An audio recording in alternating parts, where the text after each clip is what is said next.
Hello and welcome everyone. It is time to enter the kumite. Remember, this is not a sport. You don't play fight.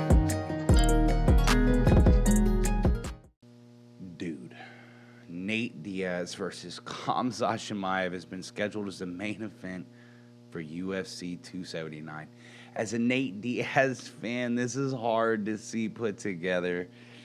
This is the last fight on Nate Diaz's contract with the UFC, and it is not the fight to take.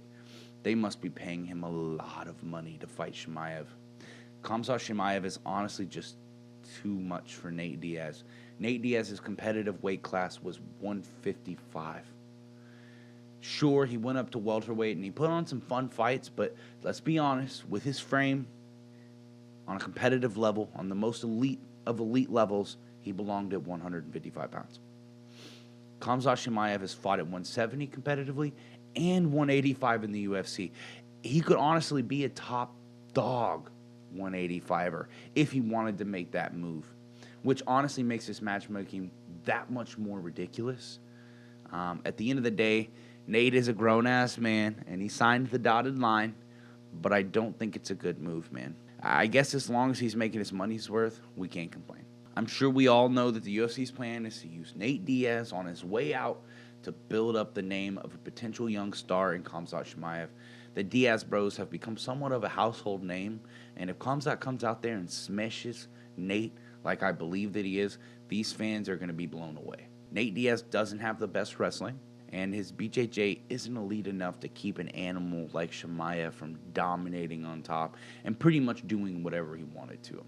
I wouldn't be surprised to see Chimaev pick him up, carry him across the cage with him over his shoulder, and slam him down into side control and taunt people outside the cage, similar to the Li Jingliang fight. Nate's only real chance, at least in my opinion, is to survive the onslaught into the later rounds, where Chimaev might gas out a bit and put on his boxing flurries. We saw Chimaev get pretty gassed out in that Gilbert Burns fight going into that third round. But that was a grueling fight, a dog fight, and I don't know if Nate Diaz can put up the same kind of fight that Gilbert Burns did. I don't know if he can meet him head on like that. But we've seen a lot of people gas themselves out trying to finish Nate Diaz just because they were teeing off on him, so they hit him with everything in their book. Honestly, guys, I know that Nate Diaz is known for not getting finished. It's part of his brand. But let's keep an open mind to the real possibility of that happening in this fight. I do have a strong feeling that Nate will get finished for the first time in a very long time. I hate to seem like a Debbie Downer, but this is an even bigger mismatch than him against Leon Edwards. At least Leon Edwards didn't have one aspect of his MMA game that was just incomparable to someone else's attributes. I will say, though, that if Nate Diaz pulls this off, he's going to blow up even more. He's already a casual favorite, but this will magnify his position in the UFC or any other affiliations that he may work with in the future. At the end of the day, this is a win-win for all parties involved. We got to remember that. And I really do hope that Nate can at least give Chimaev some resistance. Come on, Nate. Prove me wrong and pull this one out of the bag. But in all seriousness, I do see this being a bit of a one-sided beatdown.